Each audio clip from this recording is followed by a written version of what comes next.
yo os lo enviaré. Qué linda promesa, la promesa del Espíritu Santo. Entonces, ¿por qué la promesa no se cumple? Es que a veces nos olvidamos de leer el siguiente versículo, el versículo 8. ¿Y qué dice? Y cuando Él venga, cuando el Espíritu Santo venga, convencerá al mundo de pecado, de justicia y de juicio. Entonces, ¿por qué no se cumple la promesa? Es que para que la promesa del poder del Espíritu se manifieste en la iglesia y en la vida de cada cristiano, primero tiene que cumplirse el primer trabajo del Espíritu Santo. Y el primer trabajo del Espíritu es convencer a las personas de su pecado. Yo he escuchado muchas explicaciones con relación a esto y generalmente la gente dice, sí, pero eso de convencer al mundo de pecado quiere decir a los pecadores que todavía no conocen la palabra de Dios. El trabajo primero del Espíritu es convencerlos del pecado para que ellos vengan a la iglesia. Puede ser entendida de esa manera, pero en el mundo están los pecadores y los que un día abandonaron su vida de pecado y vinieron a la iglesia. El mundo no está formado solo por la gente que no conoce a Jesús. En el mundo estamos nosotros también, los miembros de la iglesia. Y nosotros también, para recibir la plenitud del poder del Espíritu Santo, necesitamos que primero se realice el trabajo básico del Espíritu Santo, que es convencer de pecado. Desde que yo soy niño me acuerdo la iglesia ora de noche, hace vigilia, hace ayuno, hace oración, clama a Dios, Señor, mándanos la lluvia tardía del Espíritu Santo, mándanos la lluvia tardía. ¿Qué es la lluvia tardía del Espíritu? La lluvia tardía es el poder final para vencer el pecado completamente y para proclamar el Evangelio al mundo. Todos queremos esa lluvia tardía. Pero antes de que la lluvia tardía venga, tiene que venir la lluvia temprana. Y ahí nosotros decimos, sí, pero la lluvia temprana ya vino para la iglesia primitiva en el día del Pentecostés. Espera un poco, querido. En la historia eso está correcto. La lluvia temprana vino y la lluvia tardía vendrá en nuestros días. Pero nosotros no somos solo historia, nosotros somos seres humanos, experiencia. Y en nuestra propia experiencia, para que la lluvia tardía venga, para que el poder del Espíritu venga, poder para vivir una vida victoriosa y poder para predicar el Evangelio, primero tiene que venir la lluvia temprana. ¿Y qué es la lluvia temprana? El primer trabajo del Espíritu Santo. ¿Y cuál es el primer trabajo del Espíritu Santo? Aquí Juan 16:8 da la respuesta. Cuando el Espíritu Santo venga a mi vida, lo primero que va a hacer es convencerme de mi pecado. Ahora, si yo no acepto el trabajo que el Espíritu Santo hace en mi vida, mostrándome que lo que estoy haciendo, o lo que estoy pensando, o lo que estoy sintiendo es pecaminoso, ¿cómo es que yo quiero que venga la lluvia tardía? En una junta de iglesia, cuando un anciano se levanta malcriadamente y quiere llevar la iglesia para un lado, o cuando el otro discute con propósitos que solo él sabe y él es consciente, no me vas a decir que el Espíritu Santo no está hablando al corazón, no está mostrando el camino. O entonces, la persona que se endurece completamente a la voz del Espíritu Santo, pues ha cometido ya el pecado contra el Espíritu Santo. Y Dios nos libre de eso. Pero cuando estamos ahí, a veces en nombre de Dios, queriendo defender las cosas de Dios, pero todo con rabia, todo iracundos, faltando el respeto, agrediendo, ¿qué Espíritu Santo es ese? No me vas a decir que el Espíritu Santo no habla al corazón. Lo sientes, pero no le haces caso. Ahí en la noche de ese sábado estás clamando a Dios en vigilia y ayuno y oración que te dé la lluvia tardía del Espíritu Santo. Ahora, si en la mañana te dio la lluvia temprana y no quisiste, si en la tarde, en la hora de la junta de la iglesia, te dio la lluvia temprana y lo rechazaste, ¿cómo quieres la lluvia tardía? Entonces, ¿por qué la iglesia carece de poder? Del poder del Espíritu. Porque todavía no le permite al Espíritu hacer su primer trabajo, que es convencernos del pecado. ¿Y cómo trabaja el Espíritu? A través de la conciencia, pero de una conciencia que es alimentada por la palabra de Dios. Porque tu conciencia también puede decirte una cosa, pero estás alimentado de las influencias de la cultura de nuestros días y ahí no hay Espíritu Santo que está hablando a través de tu conciencia. Pero cuando tú eres un hombre de Dios, tú buscas la palabra de Dios, Entonces tu conciencia es sensible y a través de la conciencia Dios te habla y te dice, hijo, no, no es aquí, no es por este lado, es por este otro camino. Por eso la promesa es, entonces oirás atrás de ti palabra que te dirá, este es el camino, andad por él. Es el trabajo del Espíritu Santo. Hablemos ahora de la iglesia primitiva, una iglesia llena de poder. La iglesia primitiva era una iglesia poderosa, porque era una iglesia espiritual. ¿Qué significa ser iglesia espiritual? Una iglesia que se deja guiar por el Espíritu Santo. La iglesia, querido, nació en el Espíritu y por el Espíritu. Hechos 2, 38. 41 y 42 dice, Pedro les dijo, arrepentíos y bautícese cada uno de vosotros en el nombre de Jesucristo para perdón de los pecados y recibiréis el don del Espíritu Santo. Así que los que recibieron su palabra fueron bautizados y se añadieron aquel día como 3,000 personas y perseveraban en la doctrina de los apóstoles, en la comunión unos con otros, en el partimiento del pan y en las oraciones. Era una iglesia espiritual. ¿Por qué? Porque perseveraban en la doctrina, en el camino, en el sendero, en las enseñanzas. Todo eso es doctrina, camino, sendero, enseñanzas del maestro. Ellos perseveraban en eso, en el camino que el Espíritu les mostraba. Ellos aceptaban lo que el Espíritu les decía. ¿Tú crees que en ese tiempo no habían los problemas que hay hoy? Que gente discute, que gente esconde pecados por ahí. ¿Te acuerdas de Ananías y Zafira? Estaban escondiendo, estaban siendo deshonestos. ¿Tú crees que el Espíritu no trabajaba? Pero ellos se endurecieron contra el Espíritu. Quiere decir, el Espíritu nunca dejó huérfano a la iglesia. Y el mérito de la iglesia primitiva era que nunca dejó de oír la voz del Espíritu, fue obediente. No clamaban solamente por la lluvia tardía. Ellos permitían que la lluvia temprana hiciera su primer trabajo en el corazón, mostrándoles sus errores y ayudándolos a corregir esos errores. Muy bien, vamos a la tercera parte. Aquí hablaremos sobre el Espíritu Santo y la testificación. Cuando tú te dejas guiar por el Espíritu en tus caminos, en tu manera de ser, de vivir, de conducirte, de hablar, de proceder, cuando eres un hombre manso y humilde porque el Espíritu reproduce en ti el carácter de Jesucristo, entonces el Espíritu te va a guiar también en la obra de la testificación. ¿Te acuerdas de lo que pasó con Esteban? Estaba siendo apedreado, pero estaba lleno del Espíritu. Y en medio del dolor, en medio de las heridas, en medio de la flagelación humana, él veía el cielo abierto. Y su testimonio fue poderosísimo. Tú sabes que un joven llamado Saulo de Tarso estaba ahí cuando estaban apedreando a Esteban. En ese momento no hizo nada, pero el testimonio de ese mártir fue trascendental también para que más tarde él entendiera que estaba persiguiendo a Jesucristo. O sea, cuando el Espíritu te lleva a vivir una vida de humildad, una vida de coherencia, cuando tus compañeros en la fábrica donde trabajas, en la empresa donde trabajas, en la universidad donde estudias, o en la casa, cuando tus familiares ven que eres un hombre, una mujer lleno del Espíritu Santo, entonces ellos van a ser tocados también, van a querer ser como tú, te van a hacer preguntas y tú vas a tener la oportunidad de hablarles del amor maravilloso de Jesús. Ahora, ¿te acuerdas de Felipe? Felipe era un hombre espiritual.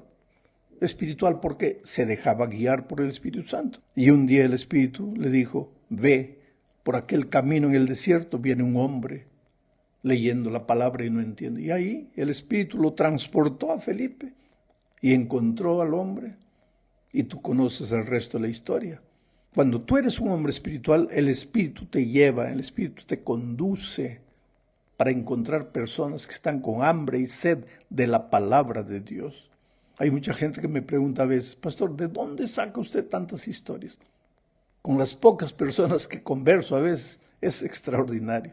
Cada una tiene una historia interesante. Cuando tengo la oportunidad de estar a solas con una persona o con 2, 3 personas y puedo conversar, una de las cosas que me gusta preguntarles es cómo se convirtieron. Y cada uno tiene una historia extraordinaria. ¿Por qué? El Espíritu lleva a las personas al conocimiento de su palabra. Y el Espíritu de alguna manera me ayuda a mí a encontrar esos testimonios, porque sabe que en la hora de la predicación esas historias son elocuentes para mostrar el poder transformador de Jesucristo. Hablemos ahora del Espíritu, la palabra y la testificación. Esta es la cuarta parte de nuestro estudio. Sabes, querido, el Espíritu no puede nunca estar contra la palabra. Al final de cuentas, ¿quién inspiró a los escritores bíblicos para que escribieran las Sagradas Escrituras? Fue el Espíritu.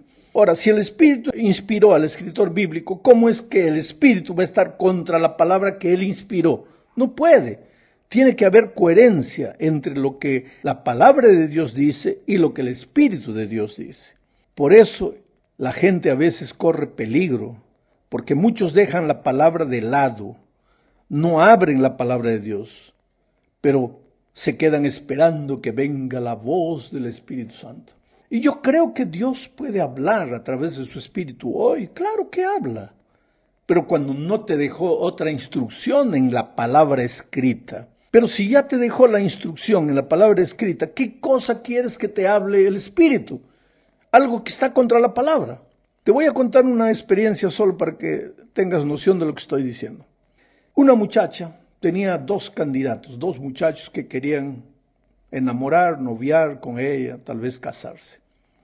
Uno de ellos era un cristiano, fiel, trabajador en la iglesia, manso, humilde, pero pues feíto, no tenía mucha presencia física. El otro candidato era un ateo, malandro de esos muchachos de afuera. Fumaba, bebía, pasaba noches enteras en fiestas. Y los 2 estaban atrás de la chica cristiana. Naturalmente, el muchacho que no conocía a Jesús, que no quería saber nada con Jesús, era bonito. Entonces ella se encontraba entre la encrucijada.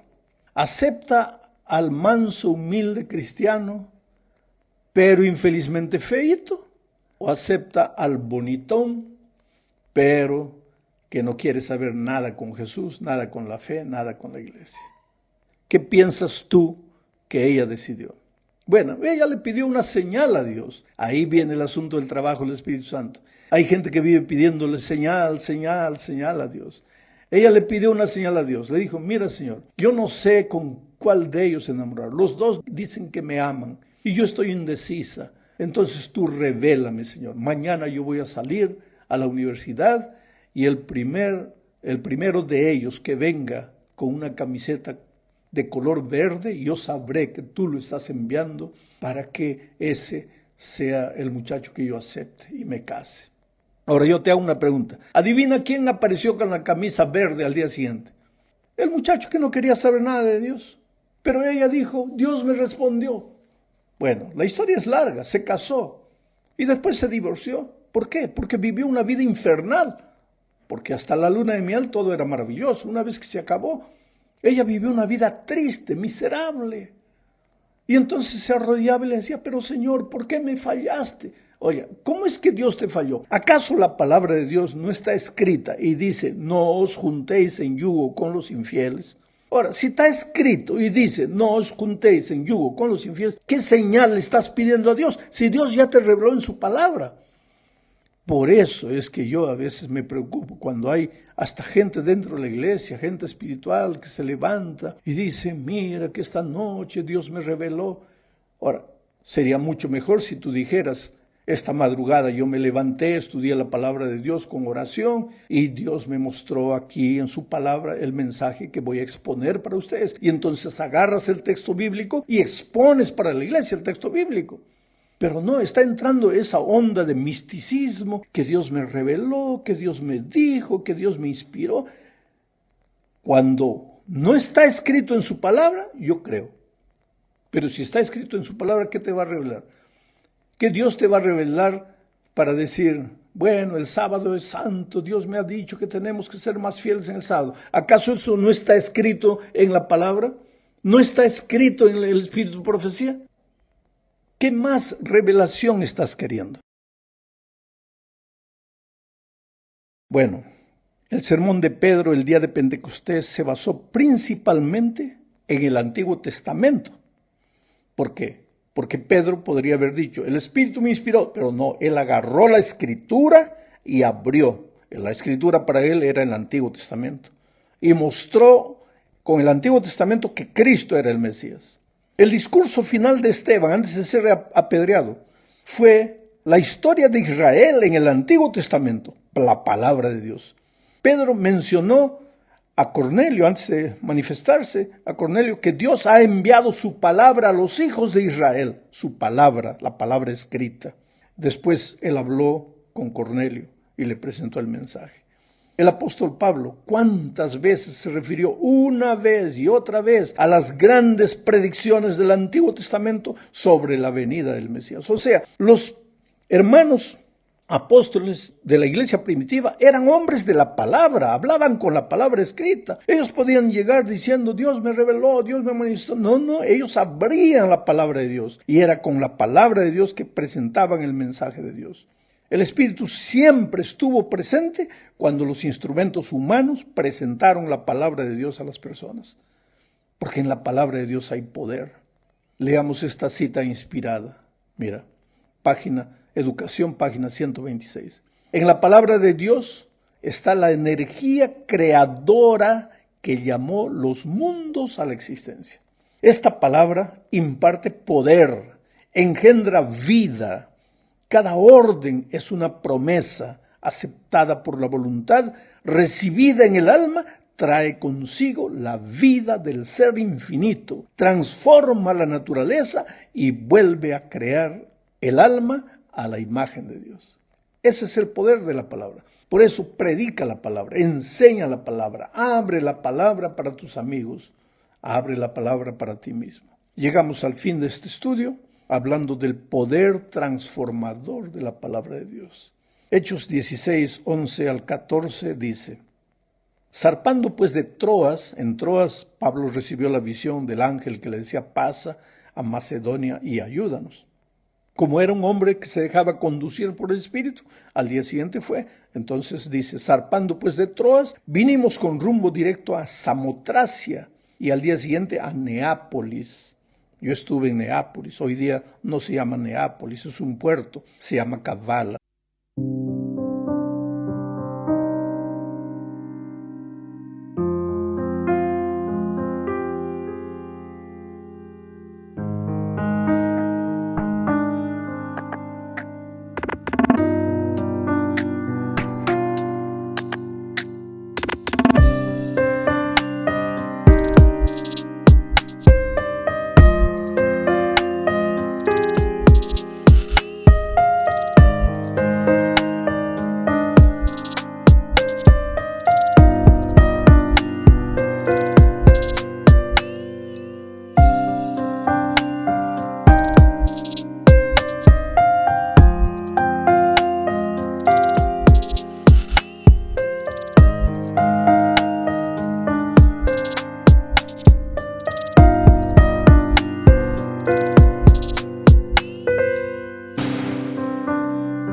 Mi esposa y yo nos alojamos una noche ahí y después al día siguiente nos dirigimos a Filipos porque está cerca, a pocos kilómetros de Neápolis, de Kavala, Filipos, en esta ciudad, mira.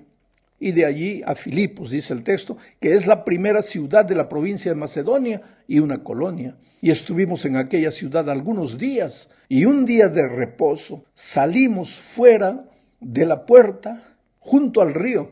Está hablando del río Cremedis. Mi esposa y yo también tuvimos la oportunidad de caminar por la orilla de ese río. En ese río se solía hacer la oración y sentándonos hablamos a las mujeres que se habían reunido. Entonces una mujer llamada Lidia, vendedora de púrpura de la ciudad de Tiatira, que adoraba a Dios, estaba oyendo y el Señor abrió el corazón de ella para que estuviese atenta a lo que Pablo decía. Filipos